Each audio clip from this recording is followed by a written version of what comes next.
Hello, what's up? Now we are on to CinemaWins' The Dark Knight video, a movie that I've been wanting to do for a little bit, but yeah, here we are.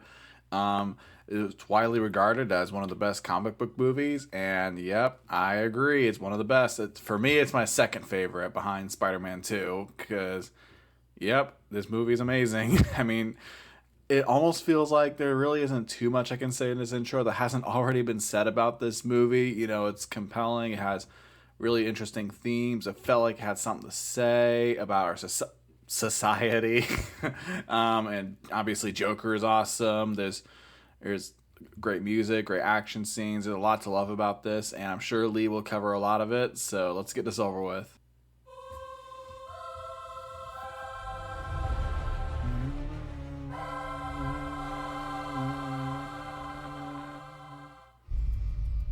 Man, that opening with the music. So simple, so quiet.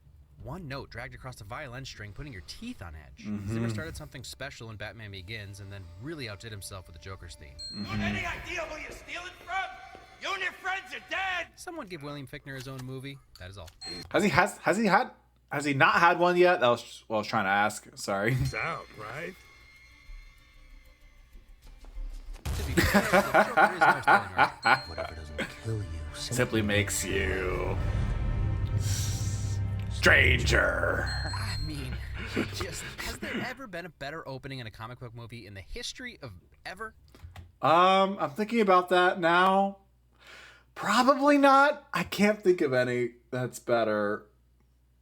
No, I think Dark Knight might have the best opening for any comic book movie. Yeah, I'm thinking about that now.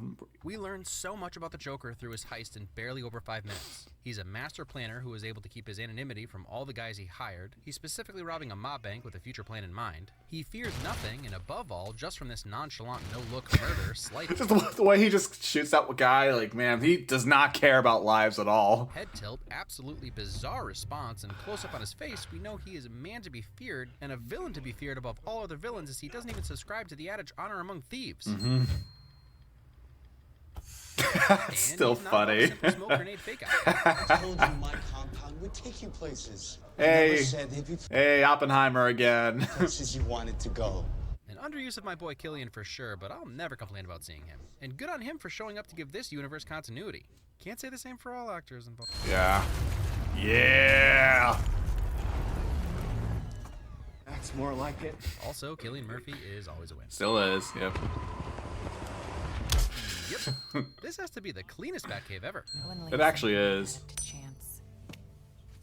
I'm not, or I don't. Double mug shadowing. Yeah. Ha! Reference to Harvey's original origin as Two-Face, where he gets acid thrown in his face in a similar situation. Oh, cool. Mr. Maroney, I recommend you buy American. Get him out of here. But Your Honor, I'm not done. Also, badass good guy. For now. For now, Fancy yeah. stuff for a city cop. Have help? We liaise with various agencies. Various agencies. Did I mention Gary Oldman is always a win? What You about that have. floodlight on the top of MCU? If you've got problems with malfunctioning equipment, I suggest you take them up with maintenance. You know, I think part of the story that people often forget is that while it maybe should have been easier to discover Batman's true identity, he was making life easier for most cops. Especially Gordon, who had access to all this tech and genius now. So why would they go out of their way to investigate him? It's one of those things they all probably chose not to think about. I'm sure Gordon always had his suspicions, but truly didn't want to know. Yeah, I can see that. Yeah, I could see that with Gordon. Maybe some of the other cops were curious. I mean, we know Reese was curious later on because he tried to blackmail him, but you know. Buttons is a little 90s, Mr. Wayne. I'm sure he owns quite a few, in fact. Never know when chainsaw spray might ruin your clothing. Just be thankful he's not obsessed with business cards anymore. back credit card, yeah. Want to be able to turn your head. Sure made backing out of the driveway easier. Another amazing attention to detail Yeah, it's a reference to the Burton movies, yeah. from Nolan. Most directors would just upgrade the suit in between movies and expect everyone to just play along. And even the most hardcore Batman fans would just shrug their shoulders and say, yeah, that's what they do in superhero movies. Vader's suit got unexplained upgrades, why not Batman? But Nolan actually brings back the original suit and then has Batman request the upgrades. Things like this are what separate Nolan from the pack. I like that. Tell me Yeah. everything about you. I sure hope not. Not even Batman is above little ex-girlfriend snooping, new boyfriend intimidating. So let's put a couple tables together. I'm not sure that they'll let us. Oh, they Well, they should. should. I own the place. Like, of course you do. Oh, you either die a hero You either die a hero or or you live long enough to see yourself become the villain. What a line. Two-Face shadowing his own fate while also imparting wisdom to Bruce he wouldn't truly understand until battling the Joker. That laugh is iconic, Oh, man. You thought he'd already been introed. You thought wrong. No one will ever touch this bone-chilling laugh. How about a magic trick? It's like, I like Joaquin Phoenix later on, but like, no, he's no Heath Ledger. Oh man, that. Sorry, I gotta watch that again. Laugh. How about a magic trick? Ta-da! Oh, murder jokes. Heath Ledger is always a win. Rest in peace. Yeah. I'm gonna make this pencil disappear. Also, it's amazing how something as gruesome as jamming a pencil into a guy's brain through his eyeball can play for laughs but still make you terrified of the Joker. Yep. And let's talk about the aesthetic of this Joker. He's filthy. His makeup is caked on and running from sweat, and you can just imagine that he and his breath smell terrible. Batman has no jurisdiction. Truer words. No, I'm not. I'll let you have the freak comment. You see, a guy like me. Freak. But that's strike two. Also, this is so key to the Joker. He's not insane. He comes in laughing because he's mocking Lau. The laugh is a performance to inspire fear, just like his laughter when killing the fake Batman. I guess he may be insane, but he's totally in control and calculated at all times. Let's not blow out of proportion. Yeah, I get it, because he has a bunch of grenades. Puns. Even in a universe where the Joker is the scariest dude alive, he can make puns threatening. You think you could steal from us and just walk away? Yeah. 500 grand for this clown dead. Strike three. Here's my card. Sorry, everything he does is a win. I don't blame Love you. this pan around the three of them talking while Batman just stands there in silence. You're sitting down there with scum like Wirtz and Ramirez. And And I never noticed how much they set up the questionable nature of Gordon's men. But That's Bat true, mentions yeah. it almost every time he speaks with Gordon. Just a great way to set up their betrayal. The CIA had a program back in the 60s for getting their people out of hot spots called Skyhook. You mean Big Boss in the 60s. Should do fine against cats. We talking Pfeiffer, Barry, Hathaway? All Don't mention, you mentioned Barry, wow. different levels of feline. It must be really hard to like Dent and want him to succeed so you can stop Batmaning, but also really just want to rub your life in his face and ruin every date he goes on with your ex. Tightrope. Fair. Look at these scars. 3 strikes and you get to hear a story before you die. Why so serious? I love that it's revealed that this famous line was really nothing more than just a way to instill more fear and create a sense of anxious loyalty in his new goons. Why so serious? Also, just, yup. sonar. Just like a Submarine. Like a bat. I mean, Come on. Or a bat? I'm Batman, you Like every time I think bat. dumb fox. Batman in Hong Kong. Win. Yes. Batman jumping off a super tall building in Hong Kong. Win. Yes. And that shot is a win too. Batman flying around Hong Kong when the music fades out and all you hear is the wind flapping in his cape. Win. That moment when you realize the Joker was right about Batman's jurisdiction. I wonder how far away Mother Base is from Hong Kong. Oh boy, looks good on the tube. Gordon, you mig. Is that an Eminem joke? Will the real Batman please stand up? Oh, I don't know. I don't follow Eminem. Do you ever wonder if Nolan said, all right, Heath, just, tone it down like just a tad? And he turned to him and said, and Nolan crapped his pants. I'm a man of my word. And then I crapped my pants. Also, if you look up evil maniacal laughter in the dictionary, it's just this sound. Yeah, fair.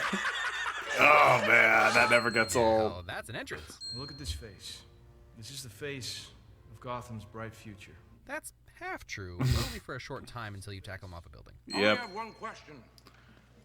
Where is Harvey Dent? What a performance. Very few actors can walk into a room and own it the way Heath did, combining intimidation with a jittery, unhinged evil. You know, So I just that sound effects of him trying to. I think he was like trying to put something on the table. I just love that detail. you remind me of my father. Compliment? Beautification by hair parting. I just want her to know that I don't care about the scars. I stick a razor in my mouth and do this. And now we get the confirmation that he was just messing with Gamble. As the razor blade against the violin string pitches higher, we slowly start to realize that he's really not sane, and although you feel pretty safe he wouldn't just kill Rachel, you're not so sure anymore. And I Damn, he does later on. duper appreciate that Batman's fighting is more on screen. Oh, yes. It's like, my personal opinion is that these fight scenes in The Dark Knight aren't amazing. I've seen better Batman action, but it is really refreshing that there's not too many super like quick cuts like there was in Batman Begins. Like when I think of awesome Batman action, I actually think of the warehouse scene in Batman v Superman. They definitely upped the editing game. You've got to love that the Joker is excited to see Batman and can't wait to show him how his rules and Joker's lack of rules give him an advantage. Let her go. Very poor choice of words. It still makes me laugh. I shouldn't be laughing at him attempting to kill someone, but I just did. I'm sorry. Man. Some men just want to watch the world burn. And that's what makes this Joker so special. Just an agent of chaos. Don't tell me you didn't recognize your baby out there pan-kicking cop cars on the evening news. Finally, someone acknowledges the insanity of the amount of engineering and manufacturing that goes into being Batman. Yeah. Obviously, for the most part, they're going to cover their tracks, but even the world's greatest detective and his helper guy make mistakes sometimes. What can I do for you, Mr. Reese? And you should have known that Mr. Reese would solve the tumbler riddle. Oh, that music again. You're thinking, all right, Batman's one step ahead this time. He knows what's going on. Nope. Here comes Joker music. There he is. Oh, yeah, that's Joker. I'll get into the Joker's broader plan later, but this small section catches some flack as well. How did Joker know that Bruce would find the fingerprint and end up in that room? It didn't matter to the plan. Sure, he planted the evidence because he's crazy, but even he probably thought it was a long shot. The window shade is simply a distraction right before he tries to shoot the mayor. Bruce didn't need to be in there for that to work. Oh, that's fair, actually. And this is awesome, don't get me wrong, but is anyone tired of this image showing up in all those clickbaity links? Night clubbing. Sometimes he's just so Batman-y it hurts. I'm counting on it. Sorry, I don't want to look at this. I hate seeing that. His name's Schiff. Thomas. He's a paranoid schizophrenic. You know, if he also had a dissociative identity disorder, he could technically be Kurt from Ant-Man, just with a new accent and name. Yeah, I get it. Can't give in! Ooh, the first crack in his psyche is exposed. Joker's plan is on schedule. Endure, Master Wayne. Take it. I find it interesting that even though Alfred is always the one looking to protect Bruce, in this instance, he's the one giving Bruce the best advice. He's the only one that understands any concession to the Joker can't end well. It's as if Bruce can't even comprehend what the Joker actually is because he doesn't fit into his world of motives and control. Alfred gets it, having dealt with his kind before. Dang. See, we know you're not the Batman because the Batman doesn't call himself the Batman. Fair.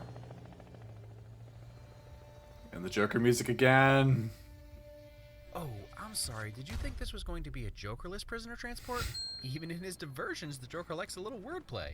Fire truck? Fire, yeah. It's funny because the Joker loves to laugh, but apparently he likes to slaughter even more. Cool.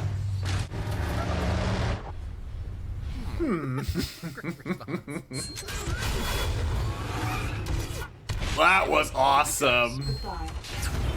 Heck yeah, Batcycle! It's almost as good as having dormant nanobots in your bloodstream to restructure your anatomy and turn into a Batpod. Or Batpod, sorry. Okay, that's not good! Astute observations from the chatty guy who stole Chandler's hat. Everyone pretty much knows by now, but it still amazes me that they actually built the Batpod and it was completely functional, cape and all. Nice. Oh yeah. Speaking of practical And we all know that was real. That's awesome. effects, holy crap. This might be my personal favorite moment of the Joker. It just plays into his carelessness so well. Finger on the trigger while he's stumbling to get up after a crash. Will Batman kill? He's so committed to chaos, he's willing to die just to ruin Batman. Nope. He knows he won't actually kill him. Yep. Will he kill the Joker even though he probably should? Nope, because Batman's got a rule. No, you. You complete me. Joker Maguire? Oh, because Jerry Maguire, yeah. What is more terrifying than an antagonist that laughs harder the more you hit them? Hold on, what'd that say? Laughs harder the more you hit them. Only an actor who asks you to actually hit them. Oh, okay. I love the way the Batpod accelerates as if it's one gear with no top RPM. So let's talk about the much maligned Joker's plan. I want to hear it. At this point, but that's because for comedy's sake, people like to point out every minute detail as if it was planned by the Joker. Really, the first and biggest mistake everyone makes when judging the Joker's ridiculously perfect plan is thinking it was his only one. Just because the plan we see happens doesn't mean it was his first or even preferred plan. And it was simple. He knows Harvey's not the Batman, so he's going to attack his convoy knowing the real Batman will show up. Best case, he actually gets Harvey and then moves on to blowing him or Rachel up. Second place, he gets captured and has phone bomb guy as his escape plan. Clearly, he had getting captured as an option and was totally cool with it. Could you please just give me a minute? Or third, I guess I could see that. Like the idea he would. I could see that where he didn't. And he didn't intend to get caught because Gordon says that he probably intended that, but that wasn't like what he wanted. That was more like an option. I could see that. third is that Batman breaks his one rule and kills him, which he's also cool with, because chaos. Yeah. He has loyal goons throughout the city ready to do one thing if he's captured or another if he succeeded. I know there will still be comments about the minutia of his plan. Before you comment, ask yourself, was it necessary to his plan? If it wasn't, then it wasn't necessarily part of his plan. Okay.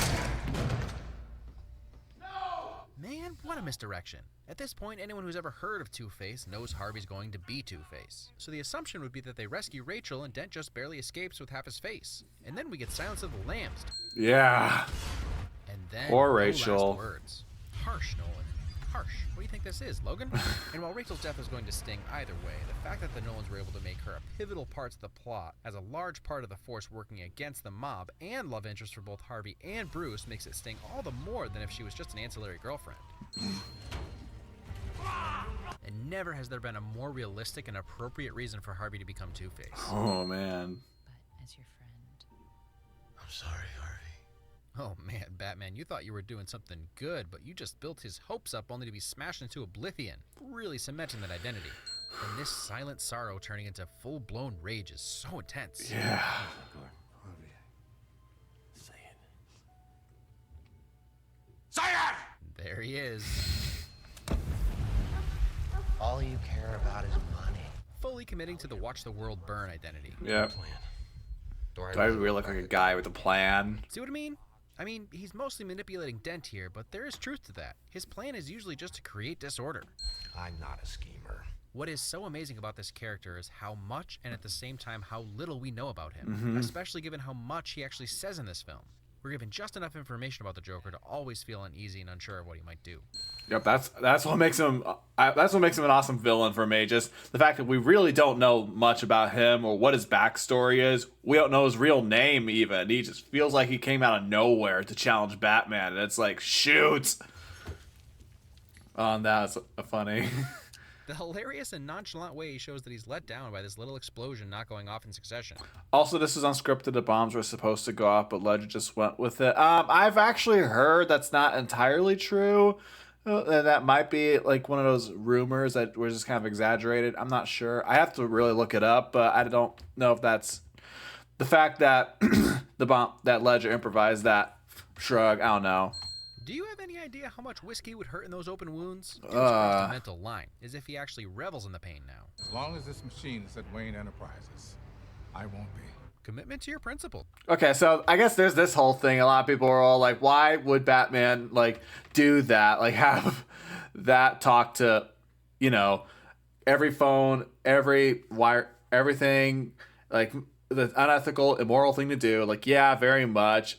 And my thoughts on that, like, yeah, it definitely is, but I've thought about it. I feel like it's supposed to show us the fact that Joker is so evil that he's forcing Batman to do some unethical things. I think that's part of the theme that Nolan was going for.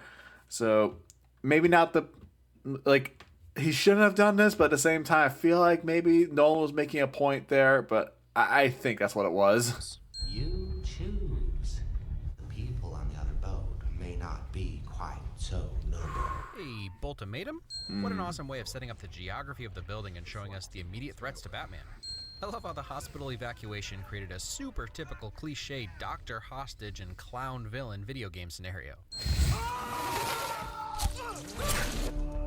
saving cops from themselves. Yay. You have to love that the Joker has just adopted the dogs as his own, and obviously they're loyal to their new alpha. It also nails home the metaphor of what the Joker is. One of the few wounds we see Bruce sustain in the series, other than, you know, a broken back and some knee trouble, is the bitey stitching in the beginning. Then the Joker goes out of his way to parallel himself with the dog. Also winning this alone, because, come on, how awesome is this? It is very awesome. Like enjoying the wind on his fur. I'm a dog chasing cars. I wouldn't know what to do with one if I caught it. And he clearly convinces Dent. The Joker's just a mad dog. I want whoever let him off the leash. So it's set up right away that he could make Batman bleed. I mean, come on. Potential self-sacrifice. Yeah. Nope. Not gonna let you fall like Michael Keaton did. Falling to his death, still laughing maniacally. This is what happens when an unstoppable force meets an immovable object. What a line, what a character, what an actor. And what awesome camera movements as the camera spins around to change the Joker's orientation to right side up. I think you and I are destined to do this forever. And we would have watched you do this forever. Truly. Man, that's sad. Like, Nolan was actually setting up, but they would have fought again many times. But then, of course, Heath died, and now we'll never see that. It's like, dang, that genuinely sucks. But, oh well. I do like the idea that Batman's all like, you're going to rot in a cell. Like, I guess that's what happened to the Joker since he doesn't appear in the next movie. So, sure, I guess I'm content with that idea. I took Gotham's White Knight, and I brought him down to our level. The craziest thing about this entire movie is that the Joker's portion of this film ends with him winning. Not every battle, clearly, but he won the war. Yep. He destroyed Dent and turned Batman into a murderous villain in the eyes of Gotham. Literally, yeah. Unbiased, unprejudiced.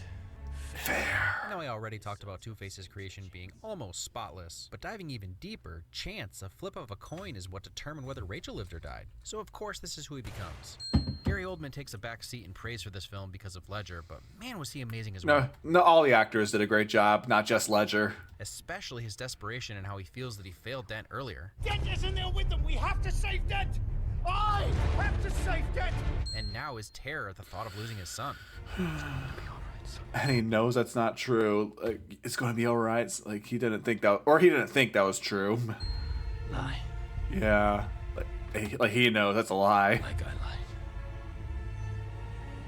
Man. And I know I've praised Zimmer for his part of this score, but James Newton Howard actually composed this building scene. Oh, Holy man. How does it always put me on edge? Me too, yeah. Those people. That's what I can be. Image self-sacrifice. Or how Gordon famously puts it. Because he's the hero Gotham deserves. But not the one it needs right now. He's a silent guardian. A watchful protector. A Dark Knight. Yep. I get 2 comments on this channel more than any other comment. They are, I expected to see a 10-minute video of a blank screen with the word nothing. Or, what? I did see that he actually did that. There was everything great about the 2018 YouTube Rewind, and that he just straight up did that. It was 10 minutes of a blank screen. So that he did that eventually. Why didn't you just upload the entire movie? Copyright, but yeah, that'd be awesome. Both top-notch jokes, don't get me wrong. However, this was the first time while writing my script that I actually felt like I was timestamping literally every scene. Every scene from this movie is iconic. I'm not wearing hockey pants. It's an actual masterpiece. Yep. And I bet you can guess who I'm going to give a lot of credit for that classification. Yeah, no, give credit to Two-Face. No, Joker, sorry. I'm just trying to joke around. Every single time the Joker is on screen is perfection. He never misses a beat. Jay Jonah is still the best cast of a comic book character because Heath invented a character. Very He'll much. Come along and do fine, maybe even great. You know I like Leto's take. But I don't like Leto. Nothing will ever even come close to this performance. Very much, it's yeah. devastatingly sad that we lost him and whatever part his mental health and preparation for this role played in that. But he deserved the posthumous Oscar, and I thank him for leaving us with this masterful showcase of talent and devotion to a character. Hi. A lot of you have probably heard this theory. Nonetheless, it warrants mentioning since I had a similar thought. The theory is that the Joker is actually some kind of war veteran suffering from PTSD. This statement, or a truckload of soldiers will be blowing up. Nobody panics. is sort of out of nowhere. Sure, you could say it's a good example of society's desensitization to the normal horrors of our world, but it's oddly specific. And his other two examples happen in this film. Plenty of gangbangers are killed, and people freak out when he threatens the mayor's life. Yeah. So it's totally plausible that his scars are from being on a truck that exploded. Maybe he was the only one left alive and just couldn't cope. I know a lot of you believe the Joker has his finger on the hammer in this scene, therefore creating the illusion of choice, something he does throughout, but the continuity is a little all over the place between cuts, so I really don't think it was a deliberate instruction or choice, though it's a cool thought either way. Okay. So we came back to destroy the establishment and introduce chaos to right the wrongs he suffered. He also seems very comfortable on the honor guard, so comfortable that no one even notices it. He's also proficient with a bunch of different weapons and explosives, is clearly an amazing strategizer, and says this.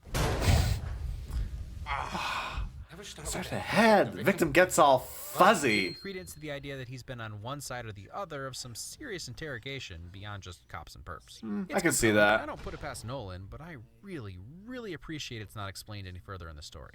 The Joker's empty history, lack of a name, it makes him the villain he is. The fact that the true story of his scars is unknown makes him so much more terrifying, because what real event could be scarier than how our minds fill in the gaps? Very I much, sort of view yeah. the Joker as existing in a vacuum.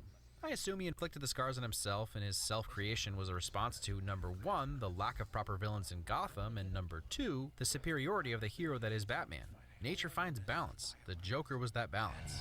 Here we go. I mean, I like that. Hold on, sorry. I muted the video. Of the hero that is Batman. Nature finds balance. The Joker was that balance.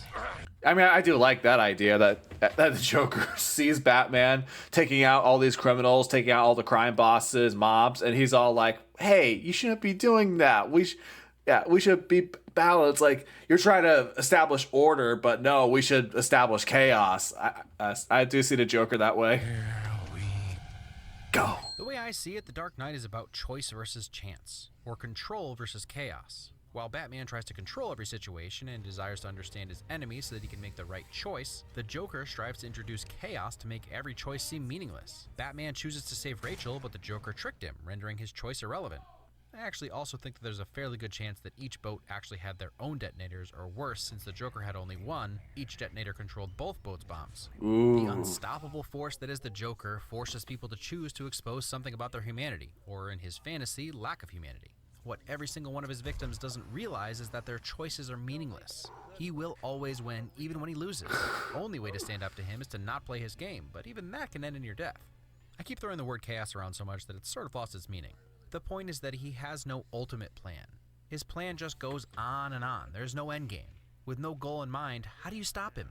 In fact, just to nail that idea home, once he'd won by every criminal sense of the word, he burned the forest down. That's what makes him so terrifying. Nothing Batman can ever do will not play into the Joker's hand, because his goals can shift on a dime. I love hearing that. I just love gushing and hearing about what people have to say about this Joker. Yeah, I could definitely see that. The fact that he's all like, no, he just doesn't really have an ultimate plan. He just kind of like, I just want to do all these crazy things, and I just want to do it until I die, basically. Dang. Yeah, it definitely makes him terrifying. Makes him a really formidable foe for Batman. Everything about this film is amazing. The cinematography, the writing, every performance. It's a movie I will keep coming back to for years to come, even though it has some depressing subject matter. Yeah. What's amazing about this film is that I just talked a lot about the Joker, and while I think he's the best thing to come out of this film, that's really saying something. Because this film is so well put together. Nolan made a 4-act film not feel bloated. I know not everyone loved this interpretation of Two-Face and felt a little cheated, but for me, Two-Face was in the entire movie, just not in his final form. He's constantly torn between Batman's order and justice and the chaos and disorder that Joker is pushing him towards. Harvey Dent lost everything by making the right choices, indeed the sacrificial choices. There are actually I like Two-Face in this movie as well. some more hidden meanings in this film, but my friends at Wisecrack do a great job of tackling them. Oh, cool. They dive deep into the duality and symbolism represented in this film, so check that out if you haven't already. And if you're one of my super duper Okay, I think it's a little more advertising. I wonder what that is. All right, total win score 145. Award: Batman makes make-believe fun.